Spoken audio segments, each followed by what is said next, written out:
মাঝে মাঝে মনে হয় তোমাকে ব্যাঙের মতো করে খেয়ে ফেলি। কি দেখো চুল চুলের উপর পড়ে থাকে আলো, মেঘ গলে সব আলো তোমার চুলে এসেছে। কারণ জীবনে কোথাও ফোকাস না করলে, মনোযোগ না দিলে সাকসেসফুল মানুষ হতে পারবা না। ওকে, ইওর হাইনেস। আমার বাসায় বিয়ের আলাপ হচ্ছে। কার? আমার বাবার। কি বলো? কিন্তু আঙ্কেলের এখন বিয়ে করার কি প্রয়োজন? সবকিছু জোক জোক জোক হিসেবে নিতে নিতে সিরিয়াস টপিক গুলো জোক মনে হয় তোমার, তাই না? Sorry sorry sorry sorry sorry, আর মজা করবো না। আমি বুঝতে পেরেছি বাসায় তোমার বিয়ের কথা চলছে। হ্যাঁ, এখন তুমি জানতে চাচ্ছ এই বিষয়ে আমি কি করব, কি বলতে চাই, তাই তো? তুমি আমার জন্য অনেক ইম্পর্টেন্ট। আমি আমার পুরোটা লাইফ তোমার সাথে থাকতে চাই।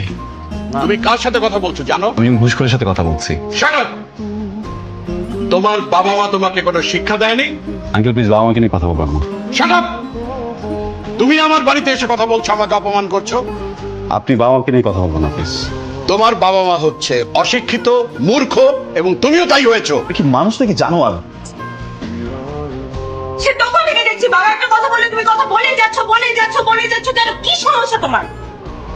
তুমি একটা বয়স্ক মানুষ, শুনি না হয় তোমার কোনো কথায় বিরক্ত হয়েছে, তাহলে একটু মুখটা বন্ধ করে রাখো। প্রফেশনাল কথা। মুখ বন্ধ করো কাইজার। কাইজার বাসা থেকে বের হবো। কিছু তো একটা হয়েছে, বলো আমাকে।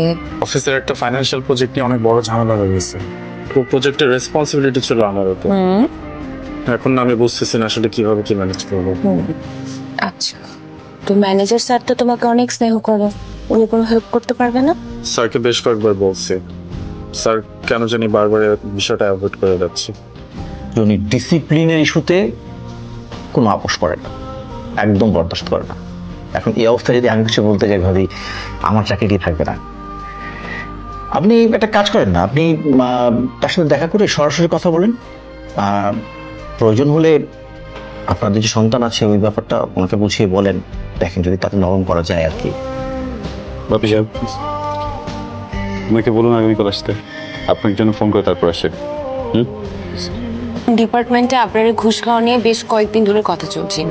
ইভেন ম্যানেজার স্যার আবরারকে এটা নিয়ে ওয়ার্ন করেছে, কিন্তু আবরার তো মাথায় যায় নাই। এখন আবরারের অফিসে কি হচ্ছে সেটা তো আর আমি জানি না, তাই না? তাহলে জেলে দিবি? হ্যাঁ, আরে ঘুষ খাওয়া ঘুষ দেওয়া এটাই তো এদেশের সিস্টেম।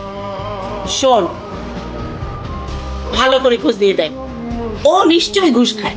আমি অফিসে গিয়ে কথা বলবো, দেখি কি করা যায়। বাবা,